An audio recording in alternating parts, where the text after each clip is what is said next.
Hello po, magandang umaga po sa lahat ng aking mga followers at ang aking silent viewers. Magandang umaga po at meron po akong ipapakita sa inyong bago nating mutya na nakukuha po ito sa kagubatan at napakaganda pong klaseng mutya. Pero bago ko simulan itong aking kwentong ito ay huwag makalimot na ipindot nyo ang bell button, mag-subscribe, mag-like at mag-share para maka-update din po kayo sa aking susunod na mga vlog, yung mga baguhan lang po. Ngayon po, sisimulan ko na ang aking kwento tungkol dito sa mutya na aking nakukuha sa kagubatan. Ang pangalan ng mutyang ito po ay ahas na nagiging bato. Ito ang ahas na nagiging bato na nakikita ko po ito sa ilalim ng kuweba. Ang dahilan bakit ko ito nakuha dahil nga po ito ay isang klaseng birtod na nagpaparamdam sa akin na ipakuha doon sa ilalim ng kuweba. At bago ko nakuha yan, siyempre nagpaparamdam yan sila at nagpunta ko doon sa kuweba na kung saan sila nagpaparamdam sa akin na dinadaan po ito sa aking panaginip. Pero bago ko pinasok yon, 3 beses pa ako nung naginip na ipakuha ang mutya na ito. Ito po ay mutya ng ahas na nagiging bato. Kaya pagpunta ko doon ay nakuha ko talaga ang mutya ng ahas na nagiging bato. Ayan. Kung nakikita nyo yung maliit, yan, buntot po yung maliit dito, buntot yan, paikot siya oh. Yan. Tapos yung ulo niya, yan, paikot siya. Tapos yung ulo niya, ito yung ulo niya. Ayan oh, nagiging bato na po yung ahas libon. Yan, ahas na natutulog. Yan, ahas na natutulog. Sa nagtatanong kung ano ang birtod ng ahas na natutulog, yan po ay isang pwede rin itong tagulilong dahil bihira ka lang makakita ng ahas. Pwede rin ito sa panguntol.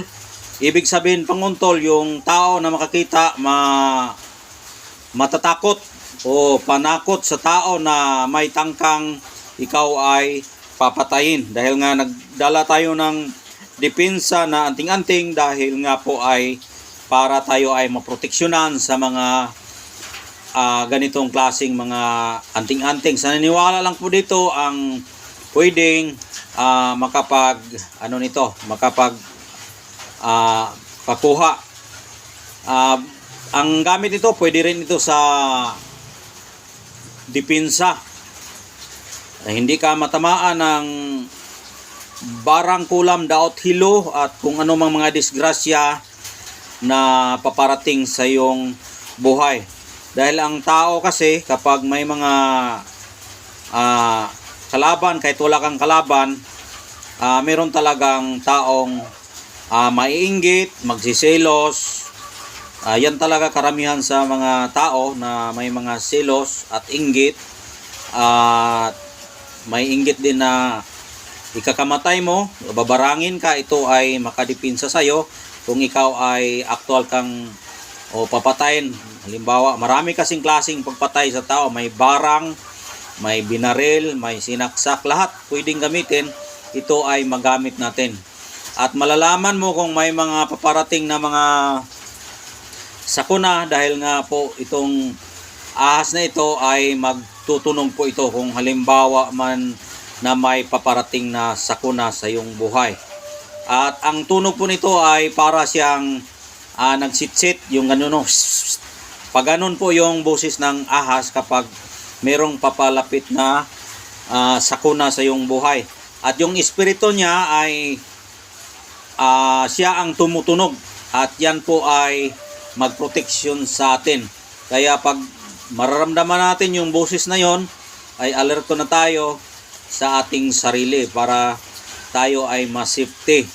Tapos yung ang gamit nito, maaari din itong pakabal, panipas, tagulilong, at yun, panipas, tagulilong, hindi ka makikita, hindi ka matamaan, may halo rin itong kabal. Maaari din itong pangkalahatan. At pwede rin ito gamitin sa pampaswerte, itong mutya ng ahas. Dahil ang ahas kasi ay isang buwan lang po yan kumakain. Ibig sabihin po ay makaipon ka ng maraming pera dahil isang bisis lang yan kumakain sa isang buwan. Ayan po ang yan po ang abilidad ng ahas. Ayan po yung buntot niya, maliit yung buntot niya dito sa pinakatumoy. Paikot siya na nagpulupot siya. Yun, palaki ng palaki at dito po yung ulo niya. Nagiging libon po yung ahas. Ibig sabihin libon, nagiging bato na po yung ahas na natutulog. Ayan po yung mutya natin, natutulog na ahas. Yan. Pareha din yan siya sa mga baon na libon na walang mga mata. Ito rin ay ahas na libon. Yun, pangkalahatang proteksyon at swerte. Kapag pangkalahatan po, lahat po pwede. Maaring hindi ka matamaan, maaring siswertihin ka. Yun ang mga gamit niyan. Tapos ang pagdala nito, balutin mo lang ito ng pulang tela.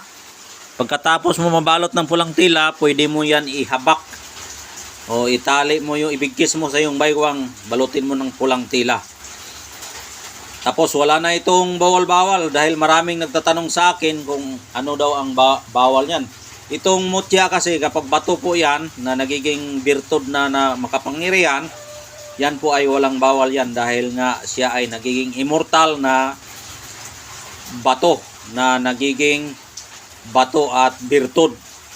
Yun, power yan dahil nagiging bato, nagiging makapangyarihan siya, nagmimilagro siya para hindi na siya mamamatay. Kaya pagdala mo yan, hindi ka mamatay sa anumang mga sakuna. Kapag sakuna kasi pag-uusapan, maraming sakuna. Yun, sinabi ko na kanina na maaring ikaw ay papatayin, hulamin, barang, paktol, usik o ano paman. Pero sa swerte naman, makaipon ka ng marami dahil nga hindi ka basta-basta magugutom kapag dala mo ito. Dahil ang ahas ay makakain lang yan sa isang buwan. Ayan po ang mga purpose sa ahas. Ayan. Yung ulo niya, yan po ang ulo niya, yung mata niya, tapos yung bibig niya dyan, oh. Pag ganon siya, oh, nagiging bato na po yung ahas. Ayan po ang nakuha ko po ito araw ng Biyernes doon sa kuweba. Yun, kanina sinabi ko na nakukuha ko yan sa pamamagitan ng panaginip na 3 beses. Kaya pagpunta ko doon sa kuweba, ayan, nakakuha tayo ng ahas na nagiging bato na natutulog. Ayan lang po at maraming salamat po sa nanonood, sa walang sawang nagsubaybay sa aking video. Maraming salamat po sa inyong lahat at God bless po sa inyong lahat. Bye-bye, ingat po kayo palagi.